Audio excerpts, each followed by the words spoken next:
सकते हैं उत्तर प्रदेश के मुख्यमंत्री योगी आदित्यनाथ भी यहाँ पर मौजूद हैं और बहुत ही महत्वपूर्ण ये पूरा जो सम्मेलन है वो आयोजित किया गया है। अनुज हमारे सहयोगी हमारे साथ जुड़ चुके हैं। अनुज का रुख करते हैं। अनुज, तैयारियां साफ तौर पर नजर आ रही हैं। एक मैसिव लेवल पर ये पूरा कार्यक्रम आयोजित किया गया है, बड़ा सम्मेलन, तस्वीरें भी हम दर्शकों के साथ साझा कर पा रहे हैं। क्या हलचल वहां पर नजर आ रही है? देखिए, प्रधानमंत्री नरेंद्र मोदी अब से कुछ देर पहले ही इस उत्तर प्रदेश के ग्रेटर नोएडा के इस एक्सपो में यहाँ पर पहुंचे हैं। सबसे पहले जो यहाँ प्रदर्शनी लगाई गई है, आज जितने भी मिल्क प्रोड्यूसर कंपनी हैं वो किस तरीके से लगातार उत्पादन को बढ़ा रही हैं और जो आज प्रोसेसिंग यूनिट में इस्तेमाल होने वाली जो मशीनें हैं वो किस तरीके से मेक इन इंडिया के तहत आज देश के अंदर ही बन रही हैं, उनका यहाँ पर निर्माण हो रहा है, उसकी एक पूरी प्रदर्शनी यहाँ पर लगाई गई है। और आज दूध की एक सबसे बड़ी बात यह है कि आज सिर्फ दूध का उत्पादन नहीं बल्कि दूध के कितने अलग अलग उत्पाद बन रहे हैं वो भी प्रधानमंत्री नरेंद्र मोदी ने यहाँ पर देखा। सबसे पहले अगर हम बात करें, जो एशिया का सबसे ज्यादा लार्जेस्ट प्रोड्यूसर कंपनी है अमूल की यहाँ पर उन्होंने जो उनके अधिकारी हैं उनसे पूछताछ की, कुछ नई जो उत्पाद है उसकी शुरुआत अमूल ने की है। इसके अलावा मेक इन इंडिया के तहत एक सबसे बड़ी बात यह है कि अब दूध उत्पादन करने वाली काफी कंपनियां अब इस क्षेत्र में आई हैं। जब से मेक इन इंडिया के तहत और स्टार्टअप इंडिया जैसी योजनाएं देश के अंदर चली हैं, मदर डेयरी भी हम जानते हैं कि उत्तर भारत के अंदर एक अच्छा काम कर रही है। इसके अलावा अगर हम बात करें तो आईटीएमसी लिमिटेड एक कंपनी है, उसने शुरू की है। नंदनी एक बड़ा ब्रांड पिछले कुछ वर्षों के अंदर उभर कर आया है, उसकी भी प्रदर्शनी यहाँ पर लगी। प्रधानमंत्री नरेंद्र मोदी ने पूरा उसको देखा। बानी एक नई एक स्टार्टअप सामने निकल कर आया है वहां पर। और आजकल किस तरीके से ऑर्गेनिक घी बनाए जा रहे हैं, ऑर्गेनिक दूध के उत्पाद बनाए जा रहे हैं, उन सब की प्रदर्शनी का अवलोकन करते हुए प्रधानमंत्री नरेंद्र मोदी तस्वीरों में आपको नजर आ रहे होंगे। और सबसे बड़ी बात यही है कि आज दूध जो हम जानते हैं पिछले 8 वर्षों की गौरव बात करें तो 44% दूध का उत्पादन देश के अंदर बढ़ा है, जो अपने आप में एक बहुत बड़ी कहानी है। और ये अंतरराष्ट्रीय जो सम्मेलन हो रहा है इसमें करीब 50 देश शामिल हो रहे हैं, 1500 से ज्यादा लोग इसके अंदर यहाँ पर आ रहे हैं। और ना सिर्फ जो दूध प्रोड्यूस करने वाले बड़े देश हैं, ना सिर्फ वो, बल्कि आज एक्सपर्ट के तौर पर जो इस क्षेत्र में काम कर रहे हैं वो यहाँ पर लोग शामिल हैं। जो प्रगतिशील किसान हैं वो इस सम्मेलन का हिस्सा बन रहे हैं। और दूध के उत्पादन के अंदर किस तरीके से लगातार रिसर्च हो रही है, इस तरीके से पशुओं को जो खाने का चारा है उसकी गुणवत्ता बढ़िया होनी चाहिए, उस पर आजकल काफी कंपनियां काम कर रही हैं। और एक सबसे बड़ा उदाहरण जो इस एक्सपो के अंदर इस सम्मेलन टेस्टिंग की शुरुआत की गई थी वो एक मील का पत्थर साबित हुई है। कीटनाशकों का कम उपयोग हो, ऑर्गेनिक खेती को बढ़ावा ज्यादा मिले, किसानों की लागत कम हो।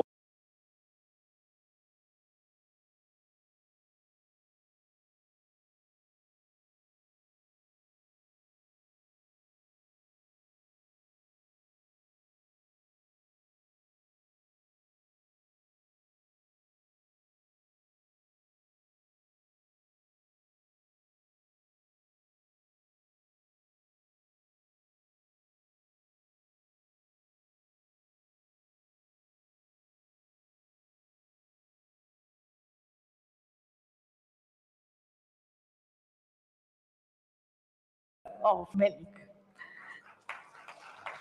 Further, ladies and gentlemen, the Indian dairy sector is growing almost double the rate as that compared to the world average, with a very unique self-sustainable model that provides livelihoods and supports the small farmers, the landless farmers, some 8 crore of them, eliminating the middlemen, giving them a regular source of income, and where women have been the key drivers of growth. They have been the main change makers in this sustainable model, and we stand so very proud of this cooperative model of the dairy sector.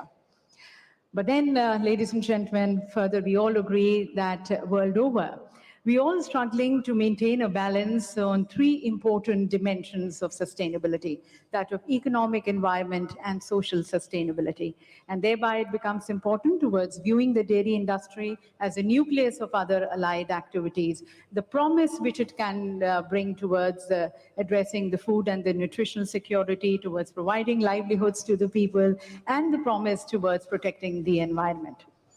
So as we discuss on this very important aspect for the global dairy industry, at the very onset, on behalf of all present here, on behalf of the entire global dairy industry, we would like to first thank the global charismatic leader, Honorable Prime Minister Modi, who has been a global beacon of change, transformation, adaptivity, someone who has been encouraging and promoting the traditional wisdom and knowledge, and at the same time, new technologies, innovations, and out-of-box thinking. He, ladies and gentlemen, has been a global crusader for economic, social, and environment sustainability. And under his dynamic leadership, today, India is marching ahead towards shaping a more inclusive, equitable, climate-sensitive, clean, green, Atmanirbhar growth for a happy, healthy, prosperous, and a globally competitive India.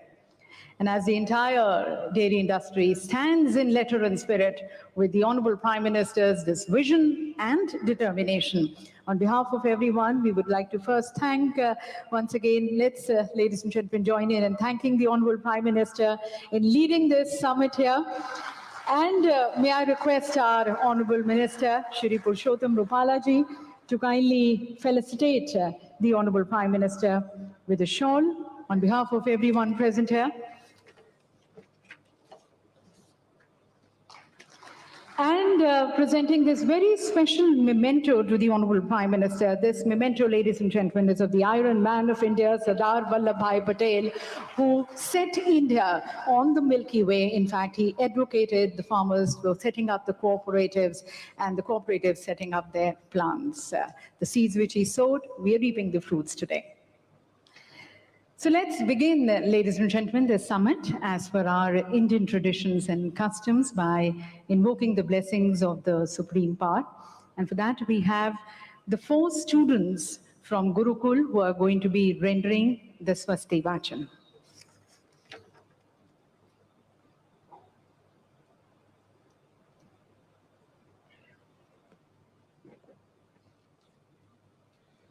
Sri Gurubhyo Namaha.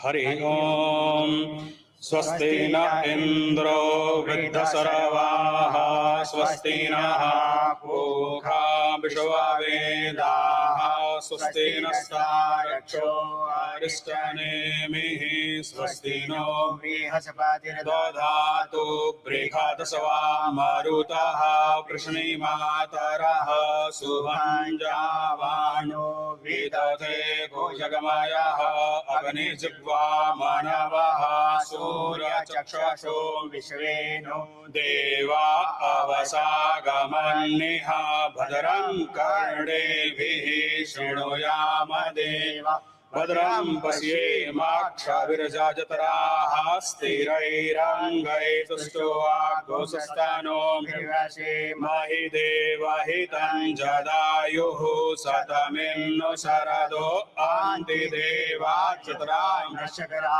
Jarasantano Namma Putraso Jatara Pitaro Bhavanti Mano Madhyari Vikata Yurganto Aditirjo Raditi Rantarikshamadir Mata Sapita Saputraham Vishwe Deva Aditihi Panchajana Aditirjatam Aditirjanatavam Payaho Prithvyam Payaho Kadiko Payo Divyantarikshhe Payo Dhaha Payasvatihi Pradishaha Shantumayamma Sarvebhyo Namo Namaha.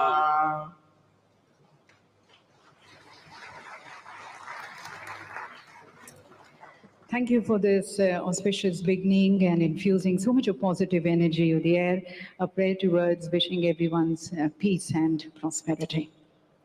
And ladies and gentlemen, As you are aware, the International Dairy Federation is headquartered in Brussels. It was established in the year 1903, and it has been the leading source of all technical and scientific information to the various stakeholders across the value chain of the global dairy sector.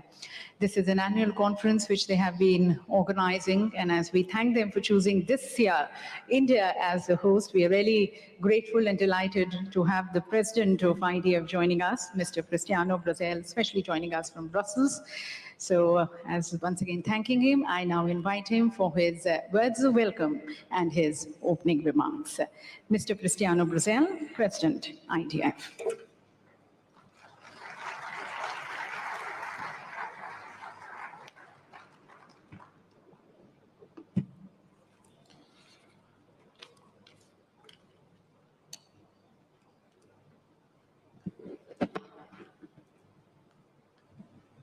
माननीय प्रधान मंत्री महोदय, इस diary शिखर सम्मेलन में आपकी गरिमाही उपस्थिति हमारे लिए गर्व की बात है।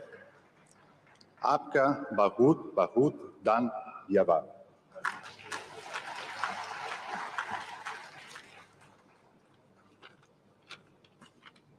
Honorable Prime Minister Shri Narendra Modi Ji, Chief Ministers Shri Yogi Ji and Shri Bhupendra Patel Ji, Union Minister of Fisheries, Animal Husbandry and Dairy Shri Parshata Rupala, Minister of States Dr. Balia and Dr. Murugan, President of Indian National Committee and the Secretary Shri Spang, and dear Minesh Shah, and officers of NDDB, our dear Indian hosts, international guests, ladies and gentlemen, welcome to the IDF World Dairy Summit 2022. This is not ordinary opening. This is the comeback of the IDF World Dairy Summit after 2 years of recess due to the pandemic. This full auditorium, the extraordinary exhibition center, the quality of the crop program, panelists and public speak out about the unequal recovery capacity and resilience of the global dairy sector. And this makes me so proud, so enthusiastic about this summit and so optimistic about the future. I hinted it before, but now I'm sure our sector, all of you here present, are capable to overcome any obstacle, no matter how hard and challenging it is, and not only survive, but become even stronger. You will see it around this venue. You will hear in the multiple sessions that we'll have. You will learn it from the conversation and discussions from your colleagues and friends you will meet here after 2 years. Yes, we are stronger, we are wiser, and we are better. During these last 2 years, not did we only renew our long commitment with the noble purpose of nourishing the world with nutritious, healthy, and sustainable foods, an activity that the dairy sector has been performing for thousands of years, since the beginning of the time. But we have also strived to do it under the most difficult circumstances, and we made it. Billions of people around the globe depend on the daily work of all us to keep production, processing, and commercialization working in a changing world and environment. At least 1 billion people depend on the livelihoods we provide. And all together, we manage to do so based on the determination, courage, and consistency of millions of farmers. Workers and traders from every corner of the world that never gave up, that never quit, that never escaped the risk of exposing themselves and their families to an unknown threat to the safety of their homes, but continued milking, processing, transporting, and selling their products openly, with the same quality and goodness to the consumers. We encourage you to download IDF Annual Report 2021-2022 from our website to learn more about our achievements and join us for the closing session on Thursday before lunch. We have always known it, but as it usually happens in crises such as the one we dealt with in the past years, the insights and reflection you get from them make you more aware, more conscious, and more responsible than ever. During these years, we doubled our efforts to produce safe, quality, and affordable milk and dairy products in even more sustainable ways. We assumed new commitments in terms of carbon footprint and greenhouse gas emissions reduction, improving animal welfare and climate action that add up to the Dairy Declaration of Rotterdam, adopted in the World Dairy Summit of Rotterdam 6 years ago. During these challenging 2 years, we launched the Pathways to Dairy Net Zero initiative with Global Dairy Platform and other organizations supported by larger numbers of farmers, processors, and companies from around the world. And we started relevant discussions in multiple forums, such as the UN Sustainable Food System, COP26, and the upcoming COP27. On Thursday, we will launch the revised IDF LCA methodology, the well-recognized tool to calculate greenhouse gas emissions in the dairy sector. IDF is proud to have led and supported the global dairy sector in this fascinating and challenging journey to the future. Everything like you are going to experience during these days is part of that support, that commitment with the global dairy sector that has lasted for the last 190 years and will certainly last many more. As you will see, we are already managing and building the future of dairy. In the next few days, you will be inspired by leaders, farmers, and experts. We invite you to attend at the end of the day the IDF Dairy Innovation Hour ceremony. Dairy is part of a sustainable diet and food system.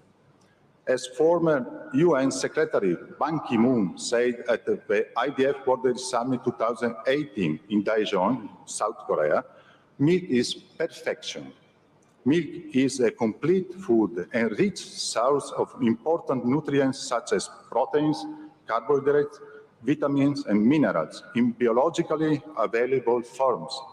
And dairy provides livelihood and economic resilience to millions of people across the world. At the same time, the dairy sector is an essential contributor to the UN Sustainable Development Goals.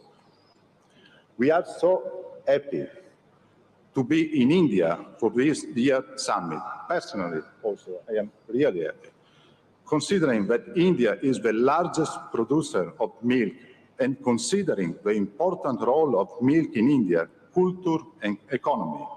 It makes perfect sense to bring our worldwide dairy community here for this timely learning and networking event. I would like to finish by thanking the National Dairy Development Board of India and the organizing committee, as well as to all the people that worked for almost a year for the fantastic job they have done in making this World Dairy Summit possible, the greatest annual event of the global dairy community. I also would like to extend a big thanks to all the people of the National Capital Region of Delhi and India for their hospitality. Honorable Prime Minister, Minister and authorities, members of the organizing committee and all participants in the summit, enjoy the summit, enjoy dairy.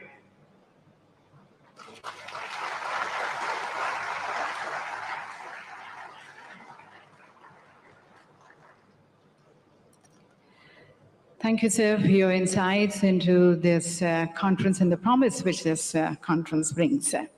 And as you mentioned, the last 2 years have been really challenging for everyone because of the COVID. But if you see, the Indian dairy sector has continued to grow at an astounding rate. If we talk about our milk production growing at 6% as against 2% of the global industry. And this happens in spite of the VUCA effect, the volatility, uncertainty, complexity, and ambiguity casted by the COVID. The Indian dairy sector has exhibited a very resilient growth. So growing and going forward, going ahead for more sustainable and resilient growth of the sector, we now invite the views and the guidance of our Honorable Minister of Fisheries, Animal Husbandry and Dairy, Shri Purushottam Rupala ji. I request and invite the Honorable Minister for his address.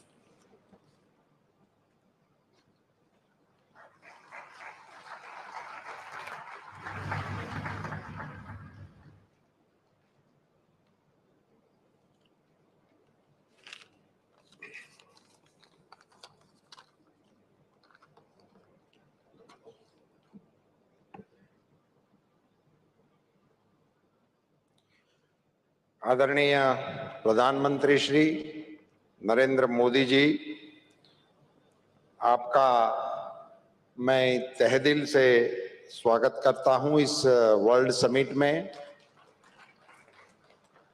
World dairy summit 2022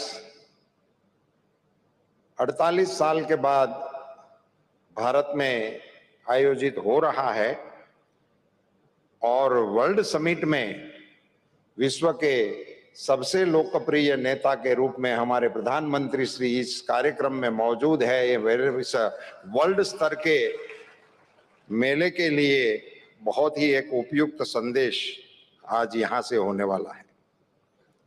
मंच पर विराजमान उत्तर प्रदेश के यशस्वी मुख्यमंत्री श्रीमान योगी आदित्यनाथ जी, मंत्रिमंडल में मेरे दोनों सहयोगी डॉक्टर बालियान जी, डॉक्टर मुरुगन जी, हमारे सांसद श्रीमान Sharma ji, world dairy federation के आदरणीय अध्यक्ष ब्राजीलिया,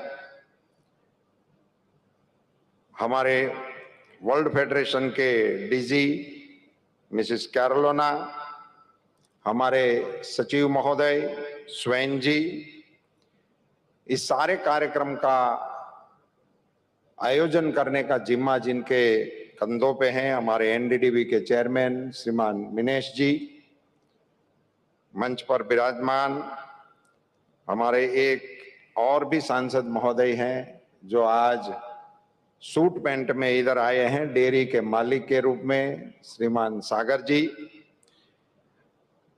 और सभी हमारे गणमान्य अतिथि and all the delegates from the abroad, I welcome all you from bottom of my heart. आप सभी का स्वागत है। आदरणीय प्रधानमंत्री जी, एक करीबन 50 साल के बाद जब समिट हो रहा है और जब 1974 में ये समिट यहाँ हुआ था, तब हमारा दूध का प्रोडक्शन 23 मिलियन था और आज जब हम इस समिट को कर रहे हैं तो 220 मिलियन टन यानी कि 10 गुना दूध की वृद्धि।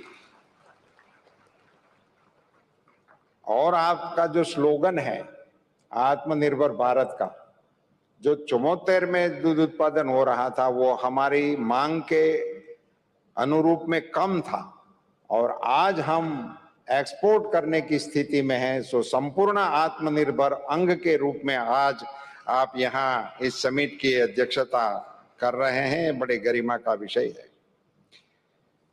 सब इस डेयरी का थीम है dairy for nutrition and livelihood, nutrition के लिए और रोजगारी के लिए, अपनी चलाने के लिए, अपना जीवन यापन चलाने के लिए डेयरी का क्या प्रयोजन है, उसी पर ये थीम पर ये समिट का आयोजन किया गया है।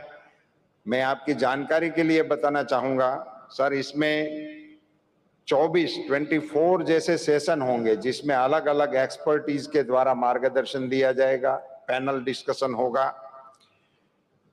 156 लोग इसमें अपनी बात रखेंगे, 156 लोग अपनी बात रखेंगे। इसमें से 89 लोग एब्रोड से आने वाले हैं, वो अपना विषय यहाँ रखेंगे।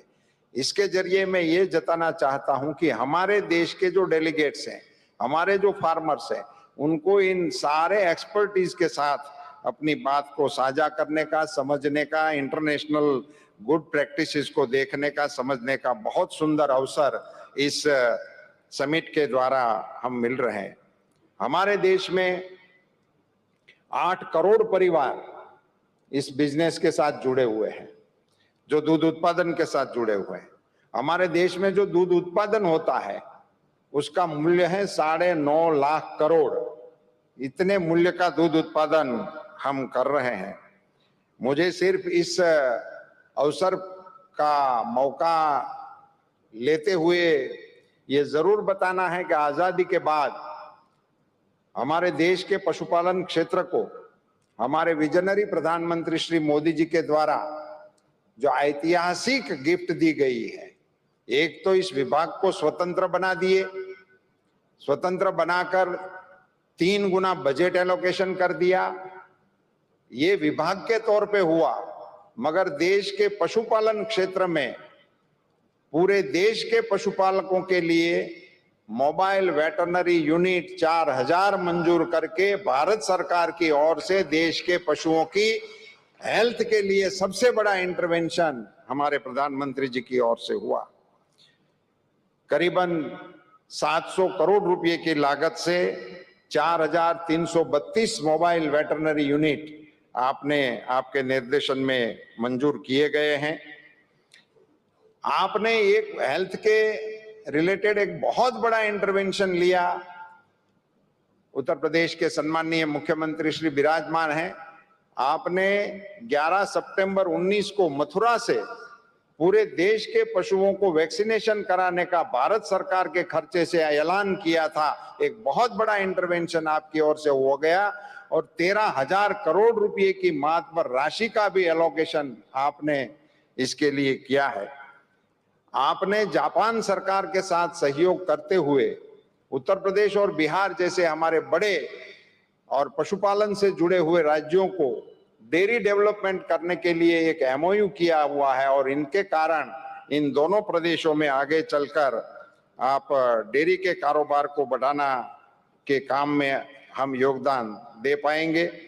मुझे ये बताते हुए बहुत ही खुशी हो रही है सर कि इस डेयरी सेक्टर और कृषि सेक्टर को आपने जिस प्रकार से आगे बढ़ाया है और आज आपकी गरिमामय उपस्थिति से पूरे विश्व में इस डेयरी का मैसेज जब देने वाले हैं, तब मैं एक छोटी सी बात बताना चाहूंगा कि डेयरी की जब भी चर्चा होती है तो उसमें दूध ही आता है। दूध और दूध के रिलेटेड और चीज, माखन, घी वगैरह की बात होती है। अब आपके नेतृत्व में और आपके विजनरी मार्गदर्शन में गोबर में से भी प्रोडक्टिविटी करके, गोबर को भी क्रय करके उसका भी आमदनी किसानों को कैसे मिले, इनके लिए गोवर्धन योजना भारत में पहली बार आपके नेतृत्व में चल पड़ी है। और मैं बताते हुए बड़ा हर्ष हो रहा है कि अगली हमारे डेयरियों की जब एजीएम होगी तो उसमें दूध की आय के साथ साथ गोबर की आय का जिक्र भी होना शुरू हो जाएगा। मैं पिछले पखवाड़े हमारे गुजरात की एक बनास डेयरी के एजीएम में गया था, तो वहां जिक्र हुआ था कि उन्होंने 1 करोड़ रुपए का गोबर खरीद करके कार्यक्रम को शुरू भी कर दिया है। सो दूध और गोबर दोनों को मिलाकर जब इसकी अर्थतंत्र पे इफेक्ट होगी तो मेरा नम्र ये मानना है कि देश की अर्थतंत्र को एक बहुत बल देने वाला कार्यक्रम होगा। सर, आज के कार्यक्रम को लेकर आपके एक प्रशंसक ने मुझे कुछ पंक्तियां भेजी है, ये पढ़कर मैं अपने वक्तव्य को विराम देना चाहूंगा। उन्होंने कहा है, हिस्ट्री में have made prime ministers but here is history making prime minister. उनकी बात बस ऐसी ही है कि सब कुछ हो गया है, ऐसी बात नहीं। उनकी बात बस ऐसी ही है कि सब कुछ हो गया है, ऐसी बात नहीं। खुशियों के कारनामे होते रहेंगे, ये बात है। फासले बहुत कम हैं, ऐसी बात नहीं। फासले बहुत कम हैं, ऐसी बात नहीं। वक्त वक्त पे मिलते रहेंगे, ये बात है। कंधे पे बोझ नहीं है, ऐसी बात नहीं। आत्मनिर्भर बनते जाएंगे, ये बात है। हम बार बार वार करेंगे, ऐसी बात नहीं, मगर दुश्मन डरते रहेंगे, ये बात है। राजा को नहीं प्रजा को माना, सिर्फ ऐसी बात नहीं।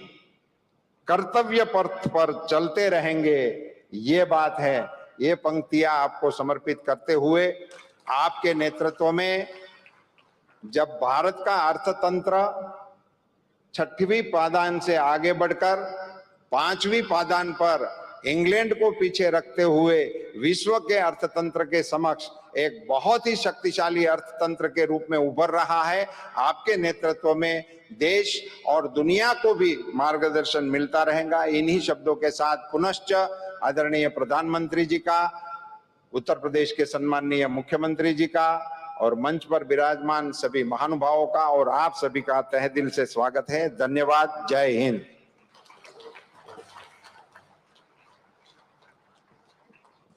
बहुत बहुत धन्यवाद माननीय मंत्री जी आपके उद्बोधन के लिए। और यहाँ पर उपस्थित सभी के जो भाव हैं, जो श्रद्धा है माननीय प्रधानमंत्री जी के लिए, उसे इन पंक्तियों के द्वारा यहाँ हमारे साथ साझा करने का बहुत बहुत धन्यवाद।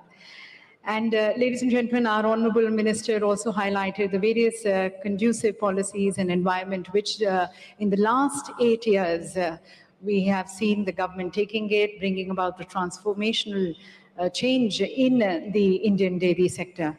And this year we are celebrating 75 years of our independence, Azadi Ka Amrit Mahotsav. In the last 75 years, if we see, we have been able to really cast impressive footprints and real massive footprints in the dairy sector. So we would now like to share with you and showcase this outstandingly remarkable and inspiring, transformational and progressive journey of the Indian dairy sector through a short film.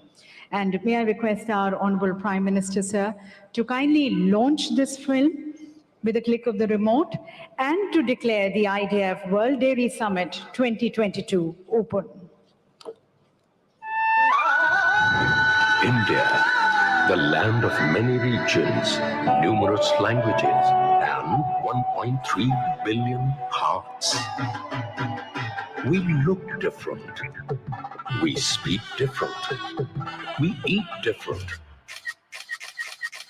But what we wish is the same. Sarve bhavantu sukhinah, sarve santu niramayaha. May all be happy, may all be healthy. So that together we all stand in the spirit of Ek Bharat Shresht Bharat. And this spirit is truly exemplified with one emotion in every heart: milk. An emotion etched in our culture so deeply that without dairy, our daily life is unthinkable. Dairy consumption in India has evolved over time. The National Dairy Development Board implemented Operation Flood in the 70s, which made the cooperative model emerge as the backbone of India's mighty dairy sector. India has come a long way from being a milk deficit nation to becoming a self-sufficient nation in milk, largely produced by small and marginal farmers, which tells the success story of our hardworking farmers and reflects the strength of rural India. Since 2014, under the dynamic leadership of our Honorable Prime Minister Shri Narendra Modi, India's dairy sector has flourished multifold. Milk production increased by more than 44% over the last 8 years, growing at an astounding rate of 6%, which is 3 times faster than the world average. Today, India contributes about 23% of the global milk production. To support the dairy sector, The Government of India, under the guidance of Honorable Prime Minister Shri Narendra Modi, has implemented various schemes in the areas of milk production and processing, animal vaccination, dairy infrastructure development, animal identification system, etc. Recognizing the contribution of the sector in the Indian economy, a dedicated Ministry of Fisheries, Animal Husbandry and Dairying and Ministry of Cooperation have been created. India's Nari Shakti and the dairy sector flourished hand in hand, helping over 60 lakh women milk farmers of the country to achieve economic independence and secure the future for the next generation. Through innovation and transformation, dairy found its multiple forms with products like ice creams, sweets, chocolates, ghee, and paneer. Dairy added delight and nutrition to the lives of many. Now, India is all set to further expand the growth in milk production over the next decade. This could pave a way to ramp up exports. The government is setting up village-level dairy infrastructure under a national action plan on dairy development to increase the share of organized milk handling. Concentrated efforts are being made in the areas like smart animal management, digitalization, traceability, and economizing dung by promoting manure management. So, milk flowed over the years as different emotions. It's the hope for every Indian farmer. It's the nutritional delight of every Indian home. It's an emotion called milk. And that's why 100 million dairy farmers thank our Honorable Prime Minister for inaugurating the International Dairy Federation World Dairy Summit 2022. Come, let's raise a toast with a glass full of emotions, a glass full of milk.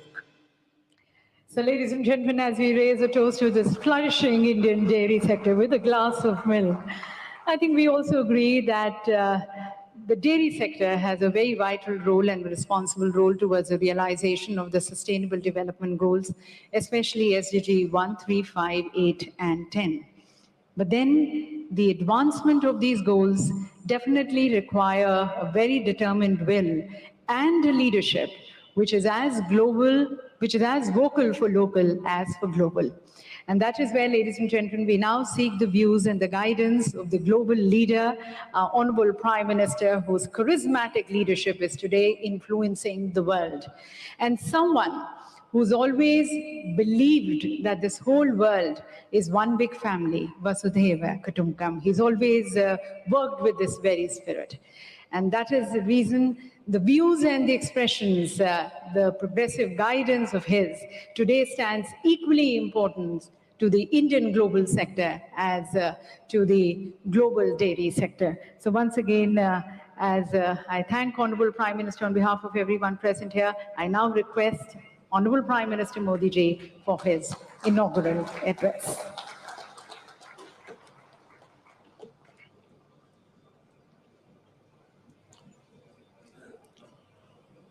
Uttar Pradesh के लोकप्रिय मुख्यमंत्री योगी आदित्यनाथ जी, केंद्रीय मंत्रिमंडल में मेरे सहयोगी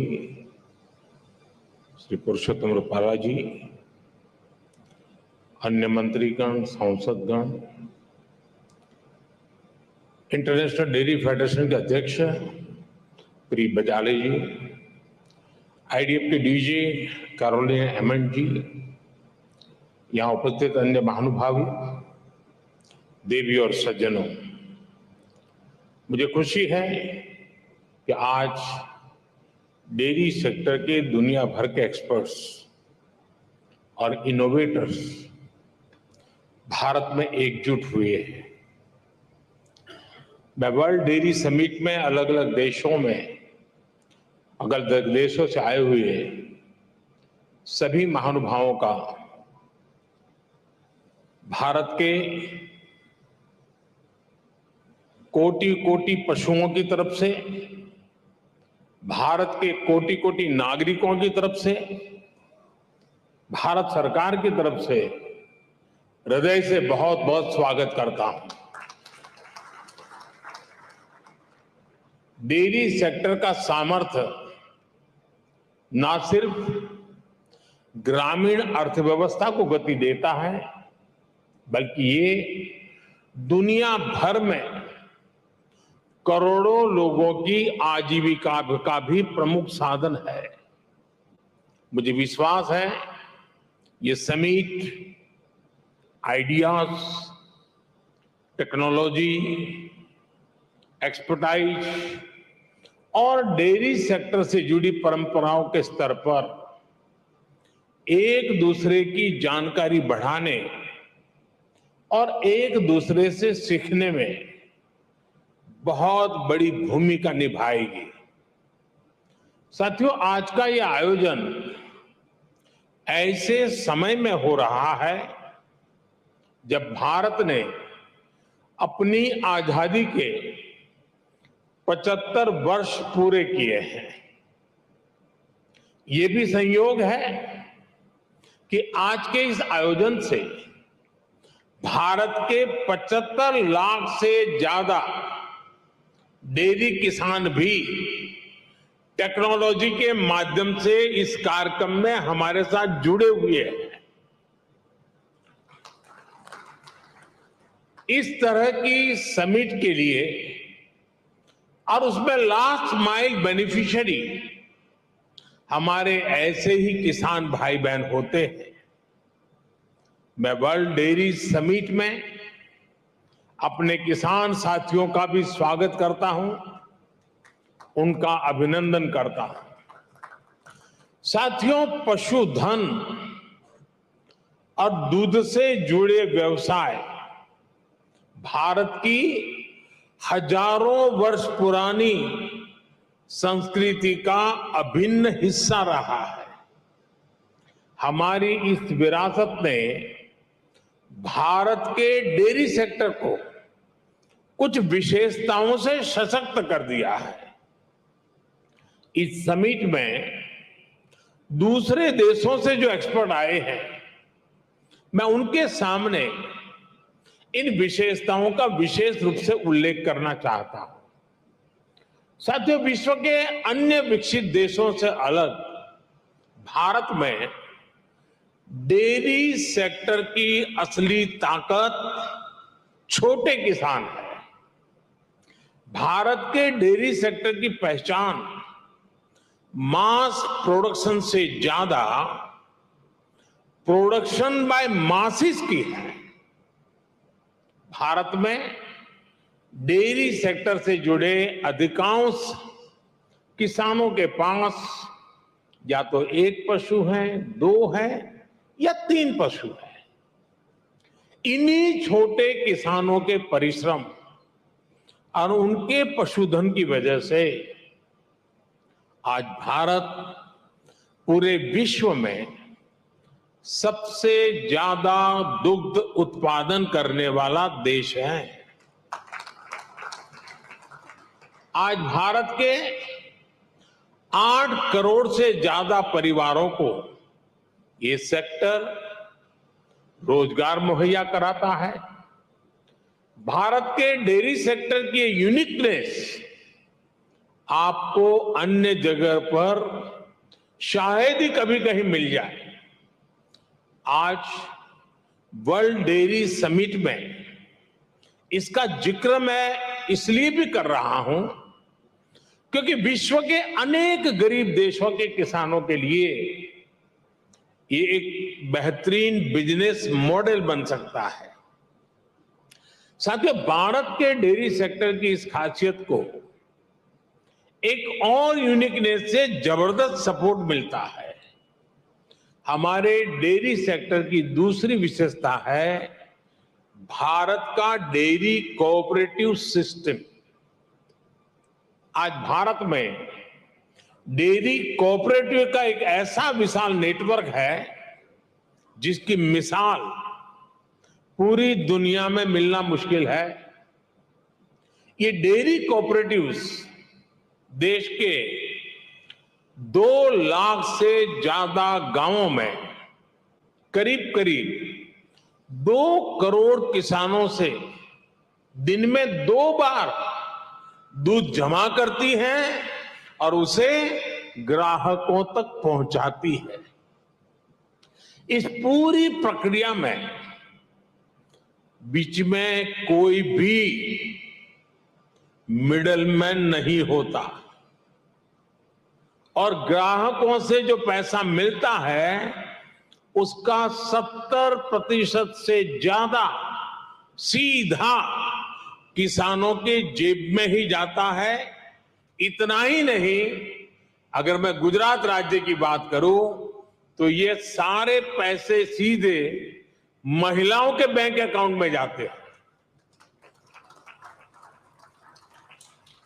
पूरे विश्व में इतना ज्यादा रेशियो किसी और देश में नहीं है। अब तो भारत में हो रही डिजिटल क्रांति की वजह से डेयरी सेक्टर में ज्यादातर लेन देन बहुत तेजी गति से होने लगी है। मैं समझता हूं भारत की डेयरी कोऑपरेटिव्स की स्टडी, उनके बारे में जानकारी, डेयरी सेक्टर में डेवलप किया गया डिजिटल पेमेंट सिस्टम दुनिया के बहुत से देशों के किसानों के बहुत काम आ सकता है। इसलिए भारत के डेयरी सेक्टर की एक और बड़ी ताकत है, एक और यूनिकनेस है, हमारी इंडिजिनियस स्पीशीज। भारत के पास गायों की, भैंसों की जो स्थानीय ब्रीड है वो कठिन से कठिन मौसम में भी सरवाइव करने के लिए जानी जाती है। मैं आपको गुजरात की बन्नी भैंस का उदाहरण देना चाहूंगा। ये बन्नी भैंस कच्छ के रेगिस्तान और वहां की परिस्थितियों से ऐसी घुल मिल गई है कि देखकर कई बार हैरानी होती है। दिन में बहुत ही भयंकर धूप होती है, बहुत गर्मी होती है, कड़क धूप होती है। इसलिए ये बन्नी भैंस रात के कम तापमान में घास चरने के लिए निकलती है। विदेश से आए हमारे साथी ये जानकर के भी चौंक जाएंगे कि उस समय बन्नी भैंस के साथ कोई उसका पालक, उसका किसान उसके साथ नहीं होता है। वो गांव के पास बने चारगांव में खुद ही जाती है। रेगिस्तान में पानी कम होता है, इसलिए बहुत कम पानी में भी बन्नी भैंस का काम चल जाता है। बन्नी भैंस रात में 10-10, 15-15 किलोमीटर दूर जाकर घास चरने के बाद भी सुबह अपने आप खुद घर चली आती है। ऐसा बहुत कम सुनने में आता है कि किसी की बन्नी भैंस खो गई हो या गलत घर में चली गई हो। मैंने आपको सिर्फ बन्नी भैंस का ही उदाहरण दिया है, लेकिन भारत में मुरा, मेसाणा, जाफराबादी, नीली रवि, पंढरपुरी जैसी अनेक जात नस्लें भैंस की आज भी अपने अपने तरीके से विकसित हो रही है। इसी तरह गाय हो, उसमें गीर गाय, सहीवाल, राठी, कांकरेज, थार पारकर, हरियाणा, ऐसी कितनी गाय की नस्लें हैं जो भारत के डेयरी सेक्टर को यूनिक बनाती है। भारतीय नस्ल के ये ज्यादातर पशु क्लाइमेट कंफर्टेबल भी होते हैं और उतने ही एडजस्टिंग भी। साथियों, अभी तक मैंने आपको भारत के डेयरी सेक्टर की 3 यूनिकनेस बताई है जो इसकी पहचान है। छोटे किसानों की शक्ति, कोऑपरेटिव की शक्ति और भारतीय नस्ले पशुओं की शक्ति मिलकर एक अलग ही ताकत बनती है। लेकिन भारत के डेयरी सेक्टर की एक चौथी यूनिकनेस भी है जिसकी उतनी चर्चा नहीं हो पाती, जिसको उतना रिकग्निशन नहीं मिल पाता। विदेश से आए हमारे मेहमान संभवतः ये जानकर के हैरान हो जाएंगे कि भारत के डेयरी सेक्टर में विमेन पावर 70% वर्कफोर्स का प्रतिनिधित्व करती है। भारत के डेयरी सेक्टर की असली कर्णधार विमेन्स हैं, महिलाएं हैं। इतना ही नहीं, भारत के डेयरी कोऑपरेटिव में भी 1/3 से ज्यादा सदस्य महिलाएं ही हैं। आप अंदाजा लगा सकते हैं, भारत में जो डेयरी सेक्टर 8.5 लाख करोड़ रुपए का है, जिसकी वैल्यू धान और गेहूं के कुल प्रोडक्शन से भी ज्यादा है, उसकी ड्राइविंग फोर्स भारत के ग्रामीण क्षेत्र में रहने वाली महिलाएं हैं, हमारी माताएं हैं, हमारी बेटियां हैं। मैं वर्ल्ड डेयरी समिट से जुड़ी सभी महानुभावों से भारत की नारी शक्ति की इस भूमिका को रिकॉग्नाइज करने, इसे विभिन्न वर्ल्ड प्लेटफॉर्म्स पर ले जाने का भी मैं आग्रह करूंगा। साथियों, 2014 के बाद से हमारी सरकार ने भारत के डेयरी सेक्टर के सामर्थ्य को बढ़ाने के लिए निरंतर काम किया है। आज इसका परिणाम मिल्क प्रोडक्शन से लेकर किसानों की बड़ी आय में भी नजर आ रहा है। 2014 में भारत में 146 मिलियन टन दूध का उत्पादन होता था। अब ये बढ़कर 210 मिलियन टन तक पहुंच गया है, यानी करीब करीब 44% की वृद्धि। आज पूरे विश्व में मिल्क प्रोडक्शन 2% की रफ्तार से बढ़ रहा है, जबकि भारत में इसकी रफ्तार 6% से भी ज्यादा है। भारत में दूध की पर कैपिटा अवेलेबिलिटी पूरे विश्व के औसत से कहीं ज्यादा है। बीते 3-4 वर्षों में ही भारत के छोटे किसानों ने बैंक खातों में हमारी सरकार ने करीब 2 लाख करोड़ रुपए सीधे ट्रांसफर किए हैं। इसका बहुत बड़ा हिस्सा डेयरी सेक्टर से जुड़े किसानों के खातों में भी आया है। साथियों, आज हमारा फोकस देश में एक संतुलित डेयरी इकोसिस्टम के निर्माण पर है। एक ऐसा इकोसिस्टम जिसमें हमारा ध्यान दूध और उससे जुड़े उत्पादों की क्वालिटी पर तो है ही, बल्कि दूसरी चुनौतियों के समाधान पर भी है। किसान को अतिरिक्त आय, गरीब का सशक्तिकरण, स्वच्छता, केमिकल फ्री खेती, क्लीन एनर्जी और पशुओं की केयर, ये सभी आपस में जुड़े हुए हैं। यानी हम डेयरी सेक्टर को, पशुपालन को भारत के गांवों में ग्रीन और सस्टेनेबल ग्रोथ का बहुत बड़ा माध्यम बना रहे हैं। राष्ट्रीय गोकुल मिशन, गोवर्धन योजना, डेयरी सेक्टर का डिजिटाइजेशन और पशुओं का यूनिवर्सल वैक्सीनेशन, इसी दिशा में हो रहे प्रयास है।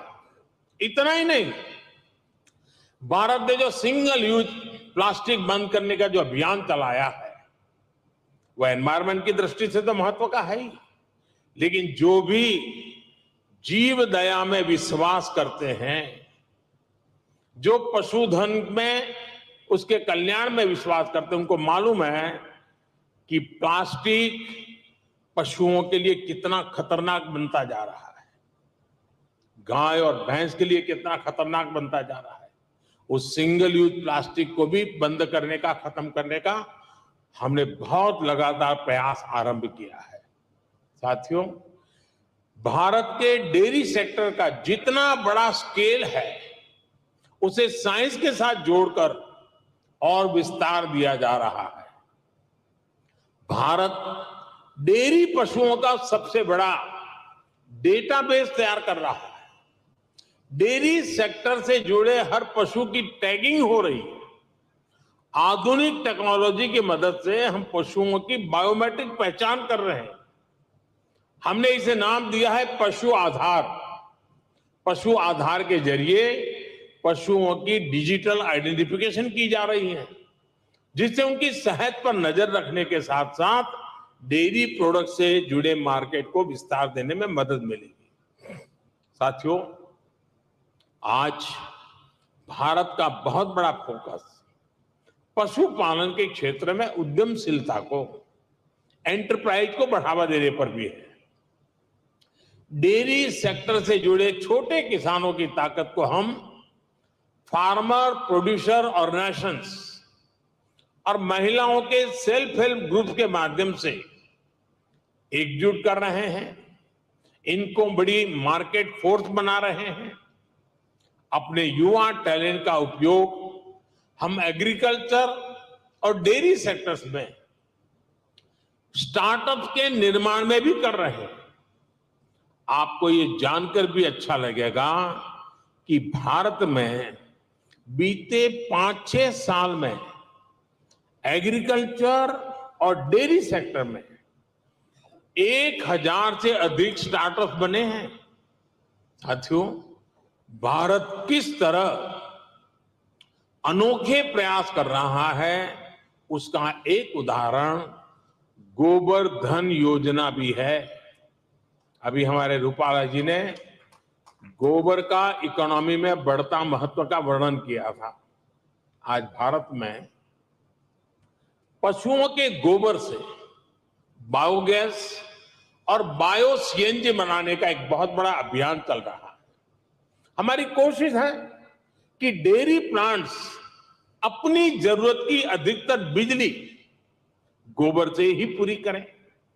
इससे किसानों को गोबर का भी पैसा मिलने का रास्ता बन रहा है। इस प्रक्रिया में जो ऑर्गेनिक खाद बनती है, उससे किसानों को खेती के लिए एक सस्ता माध्यम मिल जाएगा। इससे खेती की लागत भी कम होगी और मिट्टी भी सुरक्षित रहेगी।